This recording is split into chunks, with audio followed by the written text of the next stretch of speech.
At eto na guys yung ating tanghulo na galing sa ating garden.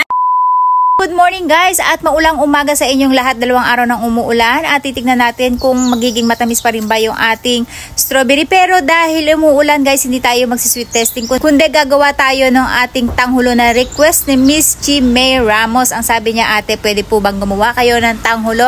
At eto na guys, syempre may dala tayong lalagyan kung saan ay manunungkit tayo. Manunungkit? Mamimitas tayo ng ating mga strawberry. Alam nyo ba, 3 araw na akong hindi nagpupunta dito sa aking garden at nakikita ko nga na kapag alam nyo ba ng mga halaman, kapag hindi natin nadadalaw, may pagbabago tayong nakikita. Minsan nakikita natin na parang malulungkot sila. Alam nyo yung parang talagang iba yung pakiramdam mo na kapag hindi mo nabibisita ang iyong mga halaman, parang may kulang. At dahil 3 araw nga, ayan, nakalimutan natin buksan yung ating tunnel. Kahit na nag-uulan ay hindi natin nadiligan yung nasa loob, possible silang mamatay. At lalo na kung mga lettuce pa naman yan. Ayan, namamatay ni ating mga lettuce. So magdidilig lang ako bago tayo mamitas ng ating mga strawberry. Mamitas na tayo ng ating strawberry at hindi tayo mag-e-expect na matamis dahil nga ay 2 araw umulan ng maghapon at magdamag dahil nga sa bagyo. At ayan, namulan na pala sila saktong-sakto. Kaya lang ay baka hindi nga itong matamis. Ayan, ang lalaki ng strawberry natin, di ba? Syempre, yan yung dahil binawasan natin sila ng mga bulaklak. Ayan, kaya kung mapapansin nyo, konti lang kasi nga ay para ma-priority yung iba nating bulaklak. At ayan, may bago pa siya. Bukod pa yung mga nandito niya sa ilalim. At dito wala pa akong nakikita na bunga niya. So actually, meron akong mga mangilan-ngilan na tinanggal na bunga kanina dahil nagkaroon sila ng powdery mildew o yung nalamog sila sa ulan. Nagkaroon sila ng mga tama.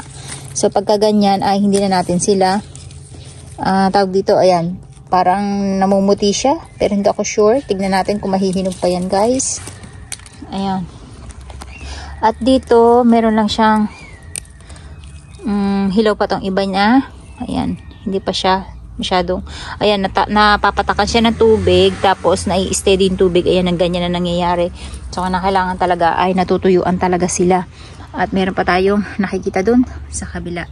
So dito meron tayong isa na hindi pa siya perfect na hinog. Ayan, kung makikita nyo yung likod niya ay puti pa. So hindi muna natin siya isasama sa ating tanghulo. At dito lang muna tayo sa mga namulan na. Ayan. At maliliit dito sa area na to at parang nababad siya sa ulan. Ayan guys. Ang gagawin natin, isasama na lang natin to sa ating swamp fertilizer. At etong pangit ang shape, ayan, hindi ko na yan hinahayaang lumaki o makaagaw pa siya ng nutrients. So tinatanggal ko na din yan. Tapos pipisikin ko lang siya para sure na na-absorb ng tubig natin yung ating ginagawang fertilizer. Ang joho niya. So ito pa isa. Hindi pa masyadong hinog yung isa. Pitasin na rin natin to. Ito naman ay isasama natin sa swamp fertilizer. Pitasin na rin natin to guys para may kasama tayong isang na yan o, tingnan nyo, naistakan siya ng ulan. Yan, mga naulanan yan. Pag 2 araw at maghapon na umuulan, ganyan yung magiging quality ng ating strawberry. So ayan, sasama lang natin to sa swamp fertilizer natin. Ayan. At ito na nga guys yung mga nakuha nating strawberry na kung saan ay gagawin natin tanghulo na request ni Miss Chi May Ramos. Kaya ito na, para sa iyo to. So ayan guys, sa paggawa ng tanghulo, ang gagawin muna natin na ilalagay na muna natin yung ating asukal. Ayan. Dito tansyado ko na to guys. Kung ilang dami yung ilalagay natin ng tamis. At ito yung ating corn syrup na syempre hindi na mawala. And then, konting tubig lang. At ito naman yung ating mga strawberry guys, kung saan ay tinutusok na natin siya ng stick para hindi masayang yung ating oras. Para mapalamig natin siya sa freezer. And ayan na guys yung ating mga strawberry na gagawin tanghulo na kung saan ay pinagsama-sama natin yung maliliit. Ginawa nating 3 at merong 2. Ang nilagay lang natin dito ay yung ating asukal and then tubig plus yung ating 1 kutsarang corn syrup. And then saka pa lang natin sisindihan yung apoy guys kapag nahalo na natin maigi yung ating 3 sangkap. Hindi na ako nagsukat-sukat yan guys kasi alam niyo kung bakit. Kabisado ko na halos gumawa ng tanghulo dahil nga madalas tayong gumawa. So, makikita nyo, konti lang din yung ginawa natin dahil ang konti lang din naman nitong ating gagawing strawberry. So, gagawin lang natin dito guys, ay lulusawin lang natin maigi tong ating asukal at hihintayin natin siya hanggang sa lumapot ng husto. Ayan guys, kung mapapansin nyo, unti-unti na siyang nalapot. Pero matubig pa yan kasi mapapansin nyo kapag parang mabilis pang pumutok yung kanyang bubbles. And guys, nakalimutan ko, meron nga pala tayong fruits ame dito na kung saan ay may flavor siya ng lemon at ng honey. So next time natin to gagamitin. Nakalimutan ko na wala sa loob ko. So and guys, kung makikita nyo, parang matigas na siya. At para ma-sure natin, magpapatak tayo gamit yung ating stick. Ayan. Malamig na malamig tong ating tubig. Gamit tong ating stick. Tapos, ididip lang natin dito sa malamig na tubig.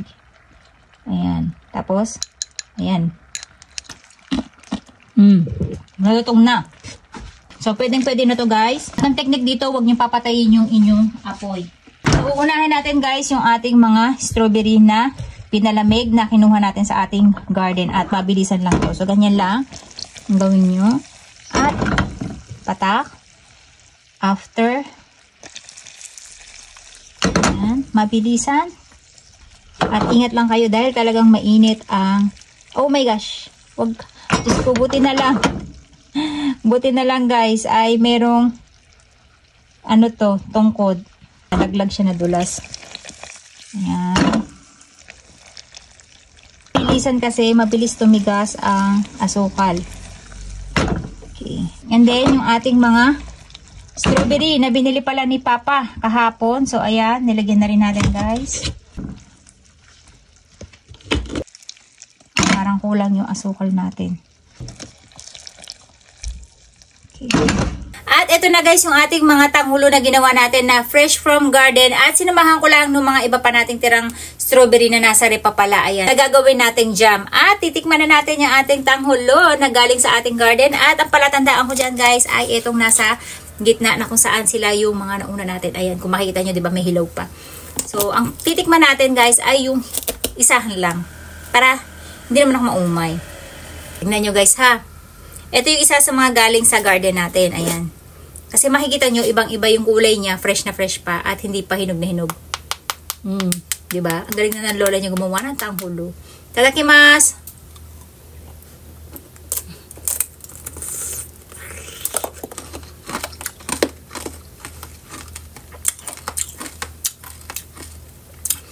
Maasim siya guys. Na matamis.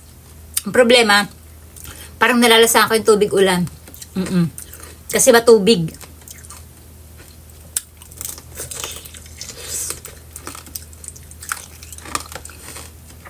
At yung asukal natin, perfect. Napalutong natin. Talagang bagay na bagay guys yung strawberry sa tanghulo. Alam mo kung bakit? Kasi medyo maasim yung strawberry. Plus, matamis yung asukal. Paborito to ni Akari kaya dinamihan ko. Ayan. Kaya pag uwi nun, tuwan-tuwa yun. Actually, may topak siya ngayon dahil hindi ko pinapagamit ng cellphone si Akari at pinapagames ilang araw na kaya tinutopak siya. Ayan, isa pa tayo guys.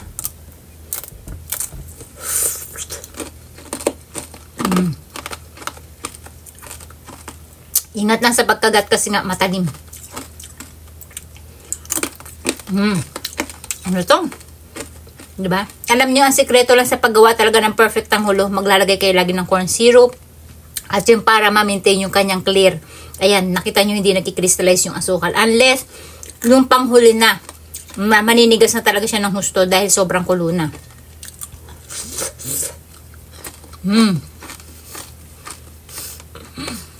So, ayan na Miss Chimay Ramos. Ayan na yung ating tanghulo at talaga namang napakasarap ng tanghulong strawberry.